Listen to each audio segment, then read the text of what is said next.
আচার পছন্দ করে না এমন কোনো মানুষ নেই, দুই একজন হয়তো বা পছন্দ করে না, কিন্তু 100%-এর ভিতর 99% মানুষই আচার খেতে পছন্দ করে। আজ আমি পাকা বড়ই দিয়ে আচার তৈরি করে দেখাবো। এই যে পাকা বড়ইগুলো আমি ভিজিয়ে রেখেছিলাম 4-5 ঘন্টা। এখনে হচ্ছে আমি অল্প পরিমাণে একটু ভাপ দিয়ে নিব। চাইলে আপনারা কাঁচা বড়ইটাও আচার তৈরি করে নিতে পারেন, কিন্তু ভাপ দিয়ে নিলে আচারটা অনেক সুন্দর হয়। এখনে হচ্ছে এই যে সেদ্ধ হয়ে গেছে, জলটা ফেলে দিব। এবার আমি এখানে দিয়ে দিলাম শুকনা মরিচ। শুকনা মরিচগুলো শুকনা খোলায় টেলে নিচ্ছি, তারপরে দিয়ে দিলাম ধনিয়া বিচি।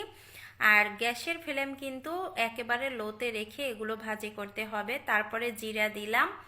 এবার দিয়ে দিব আমি এখানে পাঁচফোড়ন। আমি এখানে প্রায় 1 প্যাকেট পাঁচফোড়ন দিয়ে দিলাম, যেহেতু আমি এখানে 1.5 কেজি পরিমাণ বড়ই নিয়েছি। 1.5 কেজি বড়ইতে আমি 1 প্যাকেটই দিয়ে দিলাম, অল্প কিছু রেখেছি ফোড়নের জন্য। এখন এই মশলাগুলো টেলে নেওয়া হয়ে গেছে। এবার হচ্ছে নামিয়ে এটা আধা ভাঙা গুঁড়ো করে নিব। আচারটা তৈরি করার জন্য অবশ্যই লাগবে সরিষার তেল। আমি অনেকখানি তেল দিয়েছি, যেহেতু আমার আচারের পরিমাণটা বেশি, এজন্য আমি বেশি পরিমাণে দিয়েছি। এবার আমি ফোড়নের জন্য দিয়ে দিলাম তেজপাতা আর শুকনা মরিচ। এগুলো একটু ভাজি করে নিয়ে 1 বাটির মতো দিয়ে দিলাম রসুন।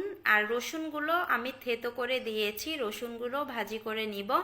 রসুনগুলো থেতো করে দিলে আচারে কিন্তু সুন্দর একটা ফ্লেভার আসে রসুনের, এজন্য একটু থেতো করে দিবেন, সুন্দর আসবে।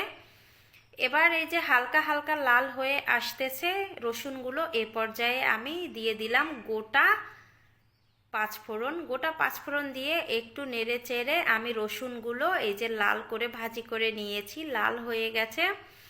লাল করে একটু ভাজি করে নেবেন। তারপরে আমি এখানে দিয়ে দিলাম একটু হলুদের গুঁড়া। হলুদের গুঁড়া দিলে আচারে সুন্দর একটা কালার আসে। হলুদ দিয়ে আমি একটু জাল করে নিয়েছি। এখনে সেদ্ধ করা বড়ইগুলো আমি দিয়ে দিলাম। দিয়ে তারপরে হচ্ছে আমি এখানে দিয়ে দিব স্বাদ মতো লবণ। লবণটা দিয়ে এখনে সমস্ত উপকরণগুলো ভালোভাবে মিশিয়ে নিব। 2 মিনিটের মতো আমি জাল করে নিয়েছি। এখনে আমি এখানে মিষ্টির জন্য দিয়ে দিচ্ছি গুড়। আখের গুড় দিয়েছি। আর গুড়ের আচার কিন্তু বেশি একটু টেস্ট হয় আর দেখতেও অনেক সুন্দর কালার আসে। চিনি দিয়েও তৈরি করে দেখবেন আর গুড় দিয়েও তৈরি করে দেখবেন, দুটিই পার্থক্য আছে। এখানে গুড়ের পরিমাণটা আপনারা কম বেশি করে দিতে পারেন যারা যেরকম খান।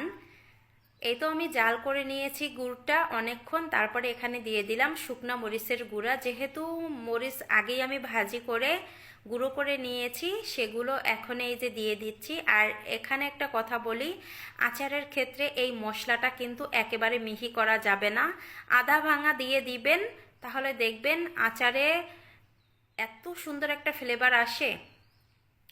আচারটা সারা বছর সংরক্ষণ করার জন্য অবশ্যই এখানে দিতে হবে ভিনেগার। আমি 1/2 কাপ পরিমাণ ভিনেগার দিয়ে দিলাম। এই ভিনেগারটা মুদির দোকানে পেয়ে যাবেন, ভিনেগার কিংবা সিরকা একই কথা। ভিনেগারটা দিয়ে আমি ভালোভাবে জাল করে এই যে আচারটা শুকিয়ে নিয়েছি। এবার আচারটা নামিয়ে নিব। আচারটা নামানোর পরে আরও ঘন হয়ে গেছে। এই দেখেন রেডি হয়ে গেল মজার বড়ুর আচার।